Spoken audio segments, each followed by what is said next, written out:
देव की जय। शंकराचार्य भगवान की जय। चक्षुः सूर्यो अजायत श्रोत्राद्वारिश्च प्राणश्च मुखात् अग्निरजायत।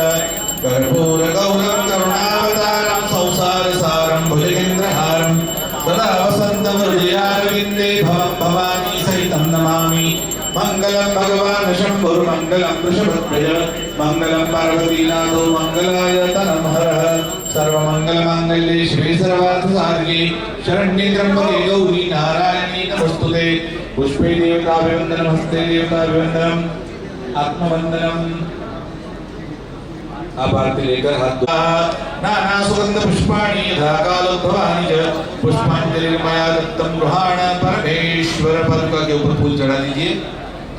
मंत्र पुष्पांजलि समर्पयामि। बोलिए धर्म की, अधर्म का, प्राणियों में, विश्व का, गौ माता की, गंगे मैया की, सनातन धर्म की, शंकराचार्य भगवान की। नमः पार्वती पतये।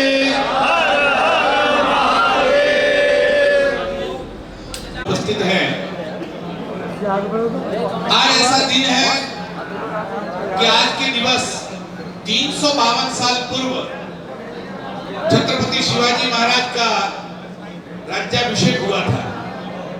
आज ज्येष्ठ शुक्ला त्रयोदशी है और इस दिन छत्रपति शिवाजी महाराज, जिनको गो ब्राह्मण प्रतिपालक कहा जाता है, वो छत्रपति शिवाजी महाराज का आज राज्याभिषेक का दिवस है। और ऐसे शुभ अवसर पर शंकराचार्य जी हमारे बीच में है और वो भी गविष्ठी को लेकर आए हैं। गविष्ठी क्या है? जो युद्ध गायों के लिए होता है, ऐसा गाय के लिए किया जाता, गौ माता के लिए किया गया धर्म युद्ध, उसी को हम गविष्ठी कहते हैं। छत्रपति शिवाजी महाराज का इस विषय में बहुत बड़ा योगदान है। 12 वर्ष की उम्र में छत्रपति शिवाजी महाराज जा रहे थे, तब तो वो छत्रपति भी नहीं थे, तब तो उनका नाम कोई जानता नहीं था। लेकिन 12 साल का एक बालक वो निकल रहा है और रास्ते में कोई कसाई गाय को खींच कर ले जा रहा है।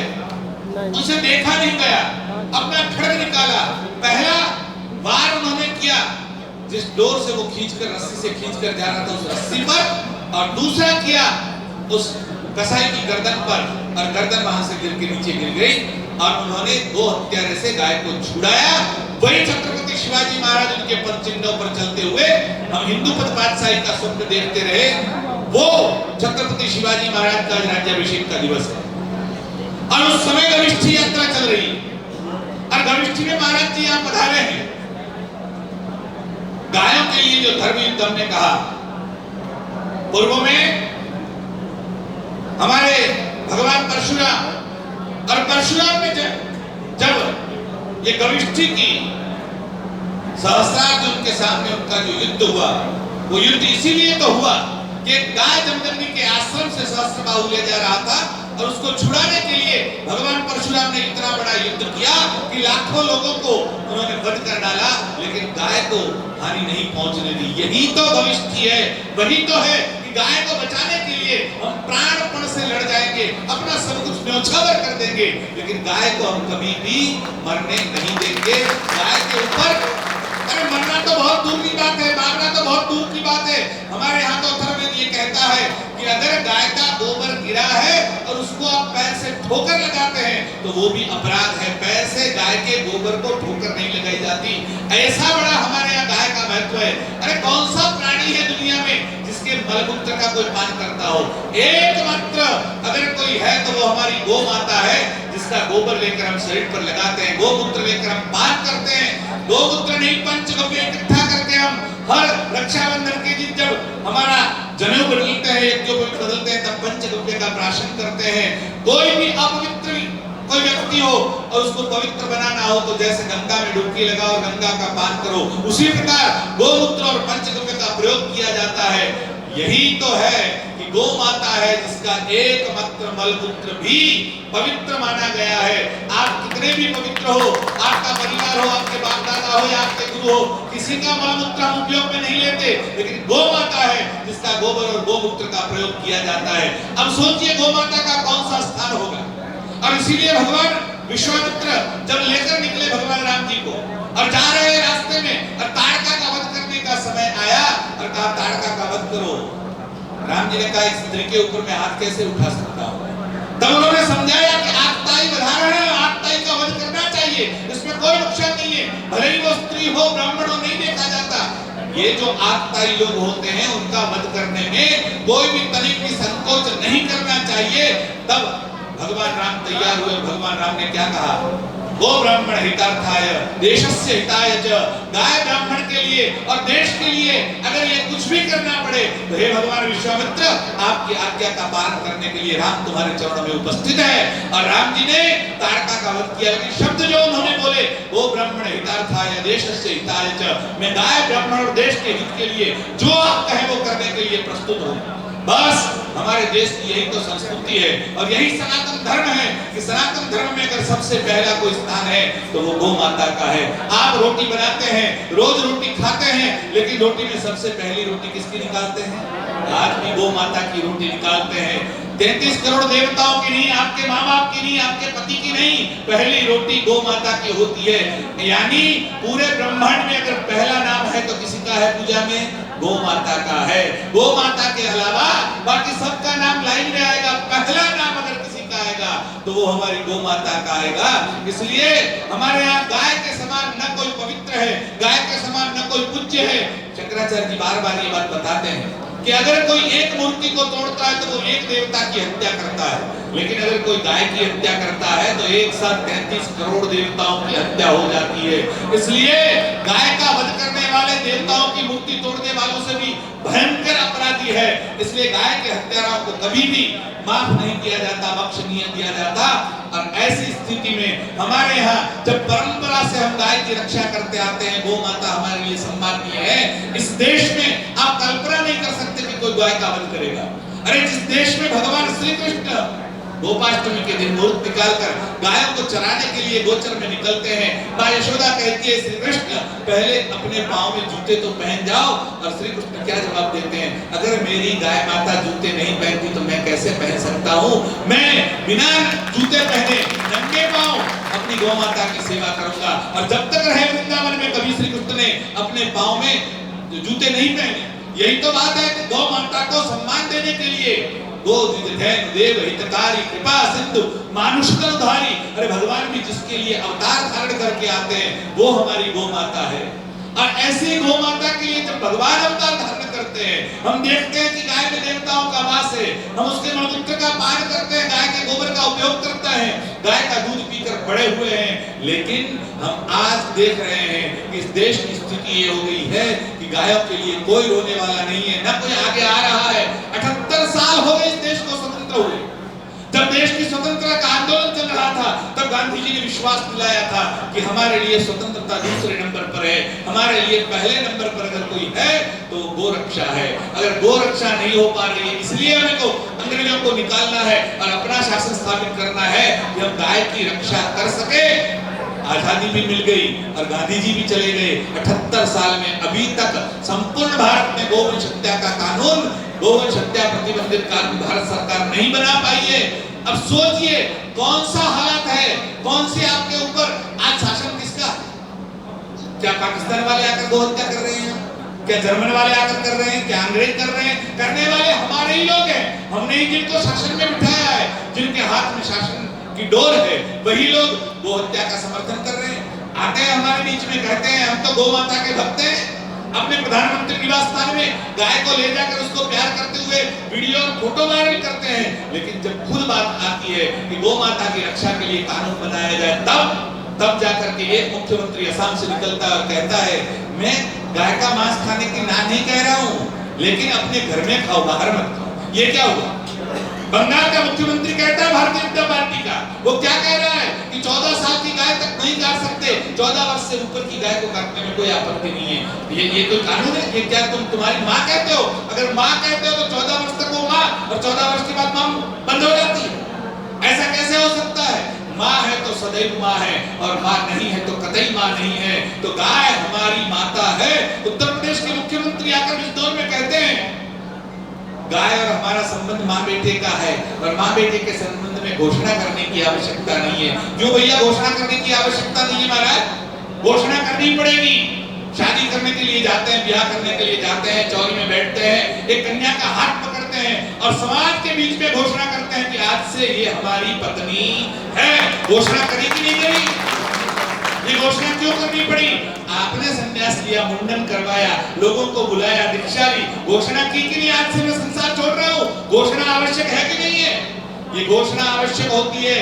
अगर आपको अपनी मिलकत चाहिए बाप की, तब बाप के पीछे आप वंशवार से शपथ पत्र लेकर जाते हैं कि नहीं? तलाटी के यहाँ, आपके सचिव के यहाँ, ग्राम पंचायत में जाते हैं ना कि मैं इसका बेटा हूँ, ये शपथ पत्र से घोषित करता हूँ। क्यों घोषणा करनी आवश्यक हो गई? क्योंकि बाप की मिलकत लेनी है। अगर आप हर जगह घोषणा करते हैं तो गौ माता के लिए आपको घोषणा क्यों नहीं करनी है? क्यों डर रहे हैं? घोषणा करिए कि गाय हमारे राष्ट्र की माता है, गाय हमारे राज्य की माता है। और अगर कोई नहीं करना चाहता घोषणा, तो वो गाय का सुपुत्र नहीं है, गाय का कुपुत्र है और कपूतों से देश को छुड़ाना पड़ेगा। वो चाहे कोई भी हो, अगर कपूत बेटा पैदा होता है तो कपूत को घर में कोई संग्रह नहीं करता, कपूत बेटा आवश्यक नहीं होता। अगर चाहे प्रधानमंत्री बन जाए, चाहे मुख्यमंत्री बन जाए, अगर गाय का बेटा कपूत हो गया है तो उसको वहां से निकालने में कोई आपत्ति नहीं होनी चाहिए। इसलिए हमको घोषणा करनी पड़ेगी कि गाय हमारी राज्य माता है, गाय हमारी राष्ट्र माता है। और राज्य माता और राष्ट्र माता घोषित करवाने के लिए कौन प्रयास कर रहा है? 1966 में धर्म सम्राट स्वामी करपात्र जी महाराज ने गो हत्या प्रतिबंधित कानून लाने के लिए प्रयास किया। पूरे भारत में अलग जगाई। 66 में दिल्ली की सड़कों पर लोग गए, संसद की तरफ कूच किया, गोलियां चली, संतों की लाश बिछ गई, रक्त बहा, लेकिन गो हत्या बंद नहीं हुई। और लेकिन एक फायदा हुआ कि राज्य सरकारों ने कहीं कहीं गो हत्या का कानून, गो हत्या बंद करने का कानून बनाया। अरे भारत में उस वक्त 17 राज्यों में गो हत्या प्रतिबंधित कानून बना, लेकिन कहीं छूट है, कहीं थोड़ा है, कहीं ज्यादा सजा की जोगवाई है, कहीं कम है दंड की जोगवाई, लेकिन थोड़ा बहुत कानून बना, लेकिन पूरे भारत में नहीं बना। वो बना 17 राज्यों में, बाद में 3 राज्य अलग बने। उत्तर प्रदेश में से उत्तराखंड अलग हुआ, मध्य प्रदेश में से छत्तीसगढ़ अलग हुआ, बिहार से झारखंड अलग हुआ। 17 और 3 कितने हुए? 20 राज्यों में गो हत्या प्रतिबंध कानून था। भारत सरकार ने 2019 में 20 में से एक राज्य में गो हत्या की छूट दे दी। शायद ये पहली सरकार होगी मोदी जी की जिसने गो हत्या का कानून हटा लिया, और वो कश्मीर में हटाया। कश्मीर में 200 सालों से गो हत्या प्रतिबंधित थी। 158 वर्ष से कश्मीर में रणवीर संहिता अमल में थी, और रणवीर संहिता के कारण कश्मीर में, उससे पहले भी डोगराओं के राज्य में भी कश्मीर में गो हत्या प्रतिबंधित थी। टोटल 200 सालों से कश्मीर में गो हत्या प्रतिबंध था। अगर गाय की कोई हत्या करता है तो 10 साल का कारावास था। अगर गाय का कोई मांस बेचता है, सेक्शन 298, आप जरा सर्च कर लीजिएगा गूगल पर, कश्मीर की रणवीर संहिता की सेक्शन 298, उसका ABCD, और चारों में ये प्रावधान था कि वहां गो हत्या कोई नहीं कर सकता था। पहली बार भारत की सरकार ने 2019 में रणवीर संहिता कैंसिल की और उसके साथ गोवंश हत्या की छूट दे दी गई। आज पंजाब और हरियाणा की गायें काटने के लिए कश्मीर भेजी जाती है और कश्मीर में गोवध चालू हो गया। ये करवाया है इन लोगों ने, जो कहते थे कि गाय के बेटे हैं, अरे तो गाय वध की छूट कैसे दे सकते हैं? आपको रीइंस्टॉल करना चाहिए था या नया कानून बनाना चाहिए था, आपने आज तक नहीं बनाया। इसलिए जो लोग गाय की सेवा करने के स्वांग बनाकर हमारे बीच में आ रहे हैं, ये नकली हिंदू है। हमें परिभाषा तय करनी होगी, कौन असली हिंदू है और कौन नकली हिंदू है। आज का झगड़ा हमारा मुसलमानों के साथ नहीं है, ईसाइयों के साथ नहीं है, पारसियों के साथ नहीं है, यहूदियों के साथ नहीं है। आज सामने वाला पक्ष कौन है इस धर्म युद्ध में? अपने ही लोग हैं, अपने ही जैसे लग रहे हैं, अपने ही जैसा कुर्ता पैजामा वाले लोग हैं, अपने ही जैसे भगवे वस्त्र वाले लोग हैं, अपने ही जैसे भगवे वस्त्र पहनकर सामने खड़े हैं बाबा जी। लेकिन आपको समझ लेना चाहिए कि नकली हिंदू है। असली हिंदू कौन है? जो छाती ठोक कर कहता है कि मैं गाय का बेटा हूं और गाय मेरी माँ है। अगर वो आप नहीं कह सकते और गाय को माँ का सम्मान नहीं दे सकते तो आप असली हिंदू नहीं है, ये नकली हिंदू है। और नकली हिंदुओं का पर्दाफाश करना होगा। आपको पता है कि आज तक हमको भारत की सरकार ये कहकर समझाती रही कि मुसलमान बीच में आ रहा है, मुसलमान ना कह रहा है, मुसलमान कहता है कि हम तो गौ हत्या करेंगे, इसलिए हम बंद नहीं कर सकते, इसलिए भारत में कानून नहीं बन सकता। आज पहली बार जब शंकराचार्य जी की गविष्ठी यात्रा निकली और गविष्ठी यात्रा चल रही थी, उसके बीच में बकरी ईद का पर्व आया और बकरी ईद पर मुसलमानों ने पूरे भारत में घोषणा कर दी कि एक भी मुसलमान गाय की हत्या नहीं करेगा।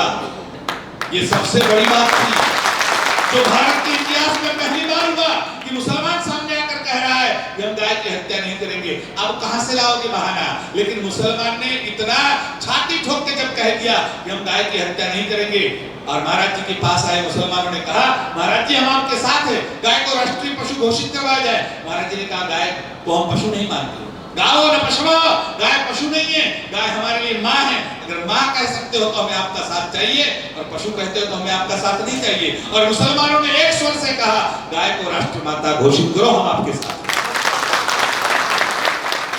तो राष्ट्रमाता घोषित करने के लिए अब बीच में कौन आ रहा है? हिंदू तैयार है, मुसलमान तैयार है, बाकी तो 2-5% बचते हैं।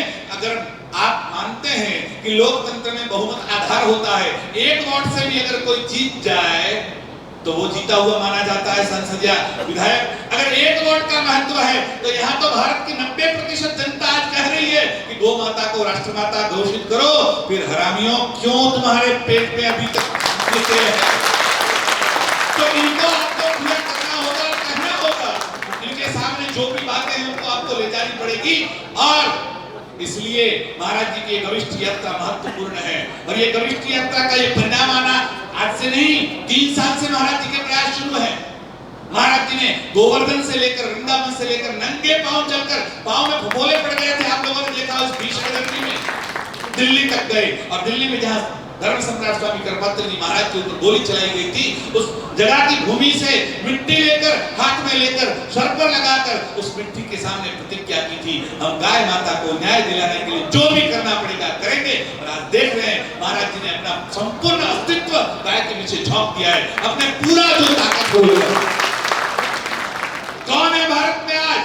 एक भी नेता, एक भी संत, एक भी व्यक्ति बताओ जिसने अपना सर्वस्व दांव पर लगाया हो? एक ही हमारे शंकराचार्य है, जिन पर इतने आक्षेप, इतना विरोध, इनको मारने की धमकियां, इनके ऊपर झूठे केस, मुकदमे, फिर भी किसी से न डरे हैं, न डरेंगे, लड़े हैं, लड़ते रहेंगे। क्या लेना था शंकराचार्य जी को? अगर गाय राष्ट्रमाता घोषित न हो तो जैसे बाकी संत बैठे हैं मठों में खा रहे हैं, वो भी बैठ जाते हैं अपने मठ में। लेकिन कहा नहीं, जब तक गौ माता को राष्ट्रमाता घोषित नहीं करते और गाय को न्याय नहीं मिल जाता, हम शांति से नहीं बैठ सकते। हमारे ऊपर गाय के उपकार है और हमें सनातन धर्म को बचाना है। इस गद्दी पर बैठे हैं तो हमारा कर्तव्य है कि हम सनातन धर्म के लिए कुछ कर जाएं। आज सनातन धर्म पूरा का पूरा खतरे में आ गया है, इन लोगों से आया है जिन लोगों को आप धर्म का उद्धारक समझते हैं। आप आज तक समझते हैं यही हिंदू धर्म को बचाने वाले हैं, उल्टा है, इन्होंने हिंदू धर्म को बिगाड़ने की कोशिश की है और इनके कारण आज हिंदू धर्म भय में है। आज आपने देखा होगा महाराज जी का जो आपके ऊपर उपकार है, सनातन धर्म के ऊपर कितना बड़ा उपकार है कि महाराज जी ने इससे पहले गंगा को राष्ट्रपति घोषित करवाने के लिए प्रयास किया। 5 लाख लोगों को लेकर सड़कों पर उतर गए थे काशी की और केंद्र सरकार को आकर चरणों में झुककर गंगा को राष्ट्रपति घोषित करना पड़ा, वो यही शंकराचार्य। राम जन्मभूमि आपको मिली, आप बड़ा आनंद से उत्सव मनाया आपने और आपने कहा राम जन्मभूमि मिल गई। और लोग ऐसा समझते हैं आज तक कि भारत की सरकार ने दी, नहीं, सुप्रीम कोर्ट के कारण मिली। और सुप्रीम कोर्ट में केस जीतने वाले, हाई कोर्ट में केस लड़ने वाले कौन थे? यही शंकराचार्य थे जिन्होंने हाई कोर्ट में केस लड़ा। और केवल लड़ा इतना नहीं, हाई कोर्ट ने, इलाहाबाद हाई कोर्ट ने अपने जो निर्णय दिया उस निर्णय में 22 बार महाराज जी का नाम लिखा है और लिखा है कि शंकराचार्य के शिष्य स्वामी अविमुक्तेश्वरानंद सरस्वती नहीं होते तो हम ये तय नहीं कर पाते कि राम जी का जन्म यही हुआ था। तो ये निर्णय दिलवाने वाला अगर कोई है भारत में आपके सामने तो वो यही महापुरुष है जिनके कारण आपको राम जन्मभूमि मिली। आज तो सबके होठों पर अयोध्या, सब देखते हैं अयोध्या में क्या हो रहा है। आप देखते कि नहीं देखते? मोबाइल में, पेपरों में, अखबारों में, टीवी में क्या चल रहा है अभी अयोध्या? चोरी चल रही है। कौन कर रहा है चोरी? अरे अगर दूध के कटोरे की रखवाली करने के लिए बिल्ली को बिठाया जाएगा तो क्या होगा? ये दूध के कटोरे की रखवाली कौन कर रहा है? तो अगर बिल्ली रखवाली करेगी तो दूध कहां से मिलेगा? बाहर नहीं आने वाला भैया। और इसलिए ये जो है जिनको हमने चौकीदार समझा था वो चौकीदार स्वयं ही चोर बनकर बैठा है। और इतने में देख सकते हो विपक्ष की पार्टियां कहती थी हम नहीं मानते थे, मैं खुद नहीं मानता था कि विपक्ष वालों को अक्ल नहीं है, बुद्धि नहीं है, ऐसा ही बोल रहे हैं। लेकिन आज हम अपनी आंखों से देख रहे हैं, अब तो एसआईटी का रिपोर्ट आ गया, अब तो उसके बाद एफआईआर तक दर्ज हो गई। कौन थे चोरी करने वाले? बांग्लादेशी आए थे घुसखोर चोरी करने के लिए? नहीं ना, तो कहां से आए? अमेरिका ने भेजे थे, ट्रंप ने भेजे थे। किसने चोरी की? जिनको आपने रखवाली करने के लिए बिठाया था वही चोर निकले। अगर वही चोर है, हमको तो याद है, आप लोगों को भी याद आएगा 3 साल पहले जब राम जन्मभूमि का कार्यालय का उद्घाटन, मंदिर तो था नहीं, प्रतिष्ठा तो कहां होती, वहां तो उद्घाटन ही हुआ। लेकिन उद्घाटन जब हुआ तो एक गाना बहुत बड़ा वायरल हुआ था, आपने सुना था? कौन सा? मेरी झोंपड़ी के भाग आज खुल जाएंगे, राम आएंगे। उस गाने का मतलब तब तो हमको पता नहीं चला, लेकिन अब पता चल रहा है कि इन लोगों की झोंपड़ी में जिसके पास साइकिल थी उनके घर में सोने की ईंटें पहुंच जाएगी, वो हमको पता नहीं था। वो गाने में वही कह रहे थे कि मेरी झोंपड़ी के भाग आज खुल जाएंगे, राम जी अयोध्या में विराजमान हो जाएंगे। आज पता चला कि गाने का मतलब कुछ और था। इसलिए हमको ये सोचना पड़ेगा, समझना पड़ेगा कि जो लोग श्रेय लेते थे कि राम जन्मभूमि हमने दिलाई, नहीं, राम जन्मभूमि दिलाने वाले यही शंकराचार्य है। इतना ही नहीं, जब राम सेतु टूट रहा था, दक्षिण भारत पहुंच गए, चारों शंकराचार्यों का सम्मेलन करवाया, पब्लिक को सड़क पर ले आए, कोर्ट में मुकदमा किया और राम सेतु को टूटने से बचाने वाले यही शंकराचार्य थे, जिन्होंने राम सेतु टूटने से बचाया।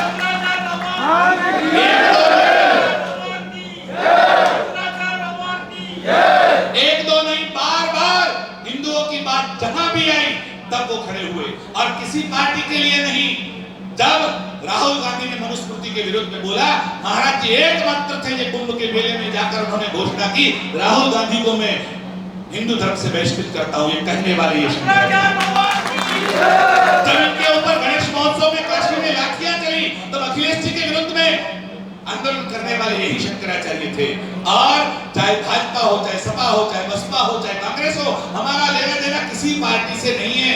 हम जो है दूध का दूध, पानी का पानी, खुल्लम खुल्ला जो है कहने वाले अगर कोई है तो हमारे शंकराचार्य है। इतनी हिम्मत कोई नहीं कर सकता। हम सोचते हैं शंकराचार्य का पद मिल गया, इतने बड़े पद पर बैठे हैं, इतने बड़े पद पर उनको क्या करना चाहिए? माला घुमाना चाहिए, मठ में बैठना चाहिए, लोगों को ज्ञान देना चाहिए, अभ्यास करना चाहिए, वेदांत पढ़ाना चाहिए। अरे भैया ये सभी करते तो हैं और करते रहेंगे। इनका नित्य क्रम जरा आकर 4 दिन साथ में रहकर देखो तो पता चले। सुबह 3:30 बजे उठते हैं महाराज, सुबह 5 बजे तो उनकी पूजा हो जाती है और 7 बजे से लोगों के दर्शन लगने शुरू हो जाते हैं, और रात के अभी 8:30 बजे है और आपके बीच में बैठे हैं। आप सोचिए सुबह 3:30 बजे उठकर रात के 8:30 बजे तो अभी आपके बीच में, तब सोएंगे कब, नींद कब लेंगे? और फिर 3:30 बजे उठना है, जगना है। 5 बार दिवस में 5 देवताओं की पूजन करते हैं। ये कम बात नहीं है। कोई ऐसा नित्य कर्म करने वाला मैंने अपनी 52 वर्ष की जिंदगी में नहीं देखा। ऐसा महाराज जी का पवित्र जीवन, और इस पवित्र जीवन को होते हुए हिंदुओं की समस्या जब आई तो महाराज जी उठकर खड़े हुए, मैदान में आए, उनके ऊपर लाठियां बरसी तो भी बात पीछे नहीं हटे, केस हुआ तो भी पीछे नहीं हटे, और उनके विरुद्ध में गालियां लिखी गई फेसबुक पर तो भी महाराज जी पीछे नहीं हटे। ऐसा महापुरुष हमने अपनी जिंदगी में नहीं देखा है। वो महापुरुष आपके बीच में बैठे। और तब जब महाराज जी इतना साहस करते हैं, हम कहते हैं कि हमारी हिम्मत नहीं होती। महाराज जी जो जितना आपने झोंक दिया है, अपने आप को दांव पर लगा दिया है, जो होगा देखा जाएगा, मरेंगे तो मरेंगे लेकिन गाय की रक्षा करेंगे। ये संकल्प लेकर जब महाराज जी खड़े हैं तो महाराज जी का साथ देने के लिए प्रत्येक हिंदू को आगे आना पड़ेगा। अगर आप अपने आप को हिंदू समझते हैं, अगर आपको सनातनी समझते हैं, तो आपका प्रथम कर्तव्य है गाय माता की रक्षा हो, और गाय माता की आवाज उठाने वाला आज भारत में कोई है तो एकमात्र हमारे शंकराचार्य है। आप सबको उनके पीछे खड़ा होना होगा, और खड़ा होकर क्या करना होगा? आप केवल खड़ा रहेंगे ऐसा नहीं, सरकारों को दिखाना होगा, कहना होगा, बताना होगा कि हम शंकराचार्य के साथ हैं। हमारे शंकराचार्य अकेले नहीं है। शंकराचार्य बोलते हैं इसका मतलब 120 करोड़ हिंदू बोलता है। शंकराचार्य बोलते हैं इसका मतलब पूरा सनातन धर्म बोलता है। सनातन धर्म का सर्वोच्च स्थान कौन सा है? शंकराचार्य। हमारे राष्ट्रपति नहीं, हमारे प्रधानमंत्री नहीं, हमारा सर्वोच्च स्थान कोई है तो हमारे शंकराचार्य है। इसलिए आपको शंकराचार्य के समर्थन में एक साथ खड़ा होना है। और एक साथ खड़ा होने के लिए क्या करें? रहेंगे? आपके पास क्या विकल्प है? कैसे शंकराचार्य के साथ आप खड़े रहेंगे? शंकराचार्य ने भविष्य यात्रा निकाली और एक-एक विधानसभा में जा रहे हैं। आज 55वां दिन और शायद 273वीं विधानसभा है ये। 273 विधानसभा 54 दिनों में पूरी करके आगे 81 दिन में 403 विधानसभा पूरी हो जाएगी। आज तक मैंने नहीं देखा कोई संत, कोई महंत, कोई महामंडलेश्वर, कोई शंकराचार्य एक-एक विधानसभा में गया हो। आपके यहाँ कोई शंकराचार्य आया आज तक इस प्रकार से? पहली बार हो रहा है। और यहाँ तक नहीं, कोई नेता आज तक 403 विधानसभा में एक साथ नहीं गया है। हाँ, इस हफ्ते यहाँ, दूसरे हफ्ते वहाँ, तीसरे हफ्ते वहाँ, एक साथ 403 विधानसभाओं का दौरा करने वाले एकमात्र शंकराचार्य है जो उत्तर प्रदेश की गलियों में घूमते। और जब वो गलियों में घूमते घूमते आपका साथ सहकार लेते, आपको चेतावनी देते, आपको जगाते हुए निकले हैं कि हम बैठे बैठे अगर मठ में बैठे रहें, केवल ये आंदोलन छोड़ दें, शंकराचार्य का मठ सोने चांदी से भरने के लिए नेता लोग तैयार हैं, उद्योगपति लोग तैयार हैं। शंकराचार्य लालच में आने वाले नहीं हैं। हम न लालच में आएंगे, न दबाव में आएंगे, न गोली से डरेंगे, न केस से डरेंगे। हम लड़ेंगे। हिंदुओं के आचार्य हैं तो हिंदुओं के लिए लड़ेंगे। ये जो संकल्प है वो बहुत बड़ा संकल्प है। इसलिए महाराज जी की यात्रा 24 जुलाई को लखनऊ पहुंचेगी। और जब महाराज जी लखनऊ पहुंचेंगे, महाराज जी ने चतुरंगिणी सेना का गठन किया। चतुरंगिणी एक सेना है, आपने नाम सुना होगा, शास्त्रों में कहीं कहीं पढ़ा होगा। चतुरंगिणी जिसमें अश्वदल है, गोदल है, पायदल है, ये सब दल होते थे। आज नहीं है, आज उसका काम भी नहीं है। आज थोड़ा स्वरूप बदला है। इसलिए जनबल, तनबल, मनबल, धनबल इस प्रकार से चतुरंगिणी बनी है। और इस चतुरंगिणी का सैनिक हर एक को बनना है, चाहे महिला हो, चाहे पुरुष हो, चाहे तृतीय लिंग का कोई व्यक्ति हो, उसको चतुरंगिणी में जुड़ना है। आप सबको आवाहन करने आए हैं, आमंत्रित करने आए हैं, आपको चतुरंगिणी में जुड़ना है। आप किसी भी उम्र के हो, किसी भी समाज से हो, किसी जाति से हो या किसी बिरादरी से हो, आप चतुरंगिणी के मेंबर बनिए, सभ्य बनिए, सदस्य बनिए, चतुरंगिणी के सैनिक बनिए, महाराज जी से जुड़िए। और न केवल जुड़िए, 24 जुलाई को जब महाराज जी वहां पर पहुंचे, एक-एक हिंदू का समर्थन देने के लिए आपको स्वयं अपनी प्रत्यक्ष उपस्थिति लखनऊ में दर्ज करवानी है। हमने कहा है कि कम से कम एक अक्षौहिणी सेना, अक्षौहिणी सेना आपने सुना है महाभारत में 18 अक्षौहिणी सेना का युद्ध हुआ। कौरवों की 11 अक्षौहिणी, पांडवों की 7 अक्षौहिणी। तो अक्षौहिणी सेना में क्या होता है? एक अक्षौहिणी सैन्य में 2,18,700 लोग होते हैं। इतने सैनिक होते हैं। हमें कम से कम 2,18,700 लोगों को लखनऊ में 24 जुलाई को उपस्थित रहना है। कौन कौन है जो इसमें साथ में है? आएंगे सब? लखनऊ आना फाइनल है? बोलो गौ माता की, गौ माता की, गौ माता की। आज से तय कर लीजिए 24 जुलाई को आप व्यवसाय करते हैं, उस दिन किसी और को सौंप दीजिए। आप नौकरी कर रहे हैं, उस दिन के लिए आज से रजा कर लीजिए। आपके पास गाड़ी है, गाड़ी लेकर आइए। आपके पास गाड़ी नहीं है, रेलवे का टिकट करवा लीजिए, बस का टिकट करवा लीजिए। और 5-10 लोग साथ में मिलकर कर सकते हैं, करिए 50-50, 100-100 लोग बस लेकर आ सकते हैं, बस लेकर आइए। हमारे पास पैसा नहीं है, हम आपको भाड़ा किराया दे सकेंगे। आपको करना है और गाय के लिए करना है, शंकराचार्य से साथ खड़ा रहने के लिए करना है, और अधर्मियों और विधर्मियों से लड़ने के लिए करना है, नकली हिंदुओं का पर्दाफाश करने के लिए करना है। और आप चाहे उस दिन भूकंप आए, चाहे अग्नि बरस जाए, चाहे बारिश आ जाए, कुछ भी हो जाए, लेकिन 24 तारीख को आपकी उपस्थिति लखनऊ में चाहिए, चाहिए, चाहिए। और आज आप अगर लखनऊ आ रहे हैं और इतनी संख्या में आप पहुंच जाते हैं, आज से अपने मित्रों को, सबों को, संबंधियों को, सबको फोन करिए, मैसेज करिए कि आपको भी आना है। एक-एक व्यक्ति 5-5 लोगों को लेकर आए। और आपकी इतनी संख्या में अगर उपस्थिति हो गई तो आप विश्वास करिए, राज्य सरकार और केंद्र सरकार हिल जाएगी। ये गौ माता का प्रश्न है, इसलिए हिल जाएगी। अगर कोई नेता इकट्ठा करता तो 50 लाख हो सकती है, लेकिन केवल गौ माता के लिए आप खड़े हैं, ये देखेंगे तो राजनेताओं को भी सोचने पर विवश होना पड़ेगा। या तो गाय को राज्य माता घोषित करना पड़ेगा, या तो अपनी गद्दी छोड़नी पड़ेगी। दो में से एक विकल्प है, तीसरा विकल्प नहीं है। आपको संकल्प करना है कि हम 24 जुलाई को उपस्थित रहेंगे, उसके बाद लड़ाई लड़ेंगे। जैसा जैसा महाराज जी कहेंगे उस पद पर चलते चलते, अगर कितना होता है कितना नहीं होता है, लेकिन चुनाव तो आगे आना ही है। और सैन्य हमारा लड़ेगा तो कैसे लड़ेगा? आज तीर से नहीं, तलवार से नहीं, बंदूक से नहीं, तोप से नहीं, गोले से नहीं लड़ेंगे। हम कौन सा शस्त्र से लड़ेंगे? हाँ, उंगली का शस्त्र है। और उंगली में क्या है? हाँ, वोट देने की क्षमता है, तो शस्त्र हमारा कब काम करेगा? जब हम उस समय आएगा और वोट देने का समय आएगा। कोई भी पार्टी हो, मैं किसी पार्टी का प्रचारक नहीं, कोई भी पार्टी हो, उस पार्टी को आपको सुनाना पड़ेगा। आपकी पार्टी आपका उम्मीदवार घोषित करे कि मैं गौ माता को राज्य माता और राष्ट्र माता बनाने के लिए आपके साथ हूं। आप ये संकल्प पूर्वक घोषित करें, आम पब्लिक में घोषित करें, शपथ पूर्वक घोषित करें, तो उसी पार्टी या उसी उम्मीदवार को अपना वोट दूंगा। अगर वो घोषित नहीं करता है तो मैं अपना वोट उसको नहीं दूंगा। ये संकल्प आप करेंगे तो हर कोई पार्टी आएगी और हिंदुओं के चरणों में बैठकर कहेगी, शंकराचार्य जी आप कहे तो मैं उठ बैठ करने के लिए तैयार हूं, आप कहे तो मैं दंड करने के लिए तैयार हूं। सब पार्टियां तैयार हो जाएगी, लेकिन आपको अपनी ताकत दिखानी पड़ेगी। अपनी उंगली को तैयार कर लीजिए, ये उंगली खड़ी करिए। आप सबकी उंगली खड़ी होनी चाहिए, हर एक का हाथ खड़ा होना चाहिए। इस उंगली को घुमाइए, जैसे भगवान सुदर्शन चक्र घुमाते हैं, भगवान का सुदर्शन चक्र जैसे घूमता है, ऐसे इस उंगली को घुमाते हुए 3 बार आपको इस मंत्र को बोलना है। जहां ऊपर लिखा हुआ है अहम हनम रुद्रम भविष्ठौ, अहम हनम रुद्रम भविष्ठौ, अहम हनम रुद्रम भविष्ठौ। मैं रुद्रासुर रूपी इस असुर को जो गायों के लिए हानि करता है उसको युद्ध में पछाड़ूंगा। तो युद्ध कब है? चुनाव के दिन। और पछाड़ना किसको है? जो सामने खड़ा है वो चाहे मेरा भाई है, चाचा है, भतीजा है, फूफा है, मौसा है, कोई भी है, नहीं देखना है पांडव कौन।